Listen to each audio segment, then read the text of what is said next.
वंदे मातरम बच्चों। आज अपन इस वीडियो में एक कक्षा 9th में जो अर्थशास्त्र का भाग है उसका जो अध्याय 2 है, संसाधन के रूप में लोग, इस शीर्षक के आधार पर इस पाठ को समझेंगे। अर्थशास्त्र के अंदर जैसा पहला पाठ अपन ने इसी में पढ़ा था, पालमपुर गांव की कहानी के माध्यम से विभिन्न प्रकार की उत्पादन से संबंधित गतिविधियों के बारे में। उसी से दूसरा भाग आएगा संसाधन। और यहाँ पर पहले अपन को इस बात को समझना पड़ेगा कि संसाधन क्या होता है, संसाधन से क्या तात्पर्य होता है। तो इस शब्द को पहले अपन समझेंगे,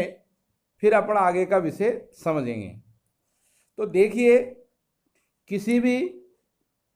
प्राकृतिक उत्पाद को जब हम कोई उचित प्रौद्योगिकी एवं तकनीकी के माध्यम से एक नया स्वरूप प्रदान कर देते हैं और वो नया जो स्वरूप है वो लोगों की आवश्यकताओं की पूर्ति करने में सहायक होता है, तो उसे हम संसाधन के रूप में मानते हैं। इसी प्रकार से अर्थशास्त्र में संसाधन की दृष्टि से मानव को भी एक संसाधन कहा गया है और उसी आधार पर इस पाठ में विभिन्न प्रकार के उदाहरणों के आधार पर यह बात समझाने का प्रयास किया गया है कि किस प्रकार से एक मानव संसाधन के रूप में तैयार होता है। तो देखते हैं, संसाधन के रूप में लोग। आमतौर पर ये माना जाता है कि संसाधन की उपयोगिता की दृष्टि से मानव एक बहुत उपयोगी सिद्ध होता है, क्योंकि मनुष्य के द्वारा एक विशिष्ट उत्पादन जो क्षमता विकसित की जाती है, जिससे उस देश के अंदर रहने वाला मानव समुदाय बहुत कुछ लाभान्वित होता है। और इसी दृष्टिकोण के आधार पर हम कह सकते हैं कि मानव संसाधन एक महत्वपूर्ण पूंजी मानी जाती है। तो देखते हैं कि किस प्रकार से मानव एक संसाधन या पूंजी कहा जाता है। जिस प्रकार से किसी प्राकृतिक उत्पाद को उचित प्रौद्योगिकी के द्वारा लोगों की आवश्यकताओं की पूर्ति के लिए तैयार किया जाता है, उसी अनुरूप हम किसी देश में रहने वाली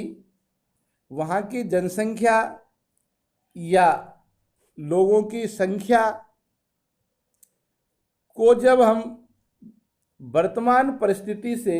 बदलते हुए लोगों की क्षमताओं को और अधिक विकसित कर देते हैं या लोगों के अंदर विभिन्न प्रकार के उत्पादन कौशलताओं को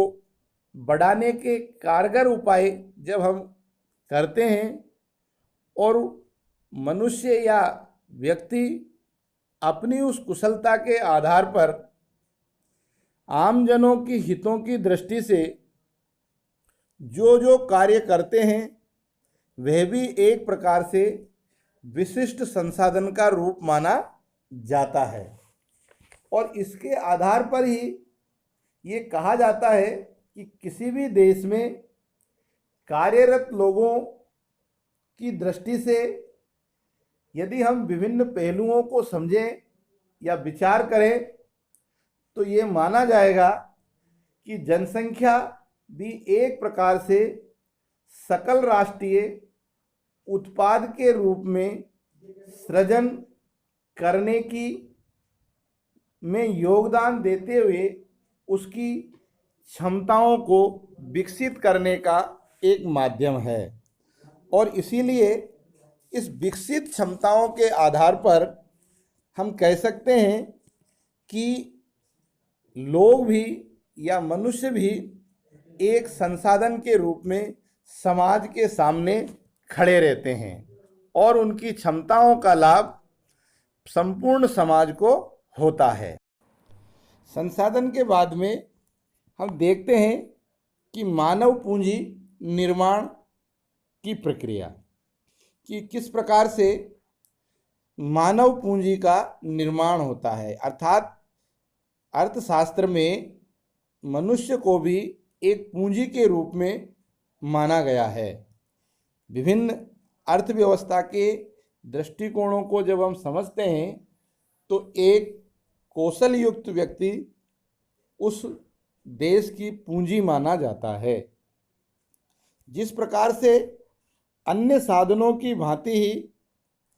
मानव या उस देश की जनसंख्या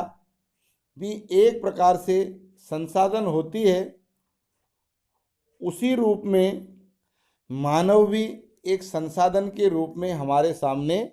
मौजूद है। और किसी भी देश की विशाल जनसंख्या के सकारात्मक पहलुओं में को अगर हम देखते हैं तो एक विशेष दृष्टिकोण में मानव की क्षमताओं एवं कौशलता में वृद्धि के लिए उसके उपयोगिता को बढ़ाने की दृष्टि से उसको जो सुविधाएं, शिक्षा,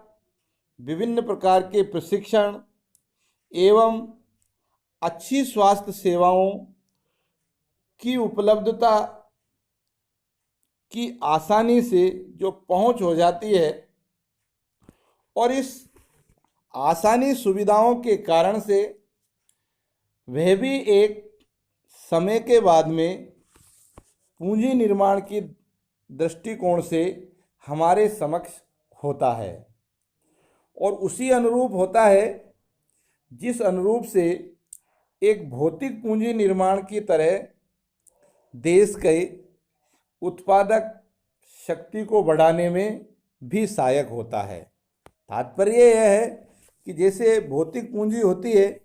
जिसके अंतर्गत विभिन्न प्रकार के मशीनरी, कल पुर्जे और औजार, भवन, बिल्डिंग, ये सब भौतिक पूंजी के रूप में किसी उत्पादन को हम बढ़ाने में सहायक मानते हैं। उसी प्रकार से जब मनुष्य एक कुशलता के प्रशिक्षण के साथ में तैयार हो जाता है अपने ज्ञान और शिक्षा के द्वारा, तो वह भी नए नए प्रकार के सुविधाओं को विकसित करने में योगदान देता है और एक पूंजी निर्माण की दिशा में अर्थशास्त्र की दृष्टिकोण से माना जाता है। आगे के बिंदु में हम देखते हैं कि पूंजी निर्माण के रूप में जो निवेश होता है, अर्थात मनुष्य की क्षमताओं को विकसित करने के लिए जो धनराशि खर्च होती है या जो पैसा लगाया जाता है उसको निवेश कहते हैं। तो वो निवेश मानव पूंजी के रूप में माना जाता है। तो इसको एक शीर्षक के रूप में अपन कह सकते हैं कि निवेश भी एक प्रकार से मानव पूंजी है। मनुष्य की क्षमताओं को बढ़ाने की दृष्टि से जो राशि या धन खर्च किया जाता है वे मानव पूंजी निवेश माना जाता है। किस प्रकार से कि जब मनुष्य की उत्पादक एवं कौशल क्षमताओं को बढ़ाने की दृष्टि से उसके लिए शिक्षा के साथ साथ विभिन्न प्रकार के प्रशिक्षण एवं उच्च स्वास्थ्य स्तर को बनाए रखने के लिए अच्छी स्वास्थ्य सेवाओं के ऊपर जो राशि खर्च की जाती है, उस राशि का या उस खर्चे का भी एक निश्चित समय के बाद भौतिक पूंजी की भांति ही प्रतिफल प्राप्त होता है। जिस प्रकार से हम कोई कल कारखाना लगाते हैं और उस कल कारखाना को स्थापित करने के लिए हमको मशीनें खरीदनी पड़ेगी, भवन बनाना पड़ेगा, अन्य प्रकार के विभिन्न प्रकार के संसाधन जुटाने पड़ेंगे। इन सब के लिए हमें सबसे पहले बहुत सारी पूंजी उस पर खर्च करनी पड़ती है और धीरे धीरे जब उत्पादन प्रारंभ होता है तो उससे हमको लाभ प्राप्त होता है, प्रतिफल प्राप्त होता है। उसी प्रकार से किसी भी व्यक्ति या मनुष्य को एक योग्य बनाते हुए या बनाते समय उसके ऊपर शिक्षा, स्वास्थ्य या विभिन्न प्रकार की कौशलताओं के ऊपर जो राशि या निवेश किया जाता है, एक निश्चित समय के बाद में उस मनुष्य के द्वारा जो अर्जन किया जाएगा वो एक प्रतिफल माना जाता है। और इसी आधार पर अधिक शिक्षित और बेहतर प्रशिक्षित लोगों की जो उच्च उत्पादकता क्षमता होती है, उसके आधार पर अधिक आय के साथ साथ अधिक स्वस्थ लोगों में प्राय हम इसे प्रत्यक्ष रूप में देख सकते हैं। और इसीलिए हम कह सकते हैं कि मानव पूंजी में निवेश द्वारा जिसे हम एक उत्पादक परिसंपत्ति में बदलने में आसानी होती है, तो वह भौतिक पूंजी के समान ही हमारे सामने एक लक्षित उदाहरण भी होता है। इस प्रकार से हम कह सकते हैं कि ये निवेश किस किस रूप में होगा। तो मानव पूंजी का जो निवेश है वो मुख्य रूप से शिक्षा, स्वास्थ्य, आधुनिक प्रौद्योगिकी, विभिन्न प्रकार के वैज्ञानिक अनुसंधान, कृषि क्षेत्र में नए नए तकनीकियों का प्रयोग आदि आदि कार्यों पर जो खर्च किया जाता है या जो धनराशि व्यय की जाती है वह मानव पूंजी निवेश के रूप में मानी जाती है। इसीलिए इस संपूर्ण विषय को अगर हम एक सामान्य रूप में समझते हैं तो मनुष्य भी एक संसाधन के रूप में होता है और मनुष्य के ऊपर उसको संसाधन के रूप में तैयार करने के लिए जो भी प्रक्रियाएं की जाती है वह सब निवेश के रूप में मानी जाती है। और जो निवेश उसमें होता है वो बाद में एक मानव पूंजी निर्माण के रूप में हमारे समक्ष उदाहरण के रूप में तैयार होता है।